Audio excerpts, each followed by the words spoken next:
বিসমিল্লাহির রহমানির রহিম। প্রিয় দেশবাসী, আসসালামু আলাইকুম।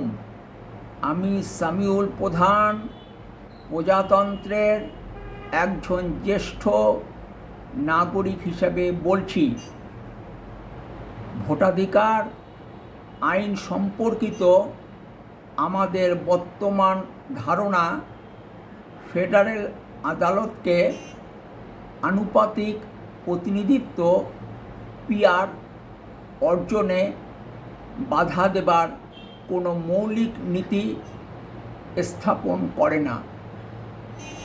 হোল্ডার বনাম হল মামলায় বিচারপতি ক্লারেন্স থমাস ও বিচারপতি স্কেলিয়ার সমন্বয়ে গঠিত ডিভিশন বেঞ্চ এ অভিমত দেন, যা যুক্তরাষ্ট্রের পেশাদার সাময়িকী ল উইকে 28 জুন 1994 সালে প্রকাশিত হয়। ভালো থাকবেন। সম্ভব হলে দেশ পরিচালনার নীতি ও পদ্ধতির পরিবর্তন নিয়ে কথা বলতে রাজনীতির আড্ডাখানা বলে পরিচিত রহমতে রাব্বানা ও রুম্মানে বেড়াতে আসবেন।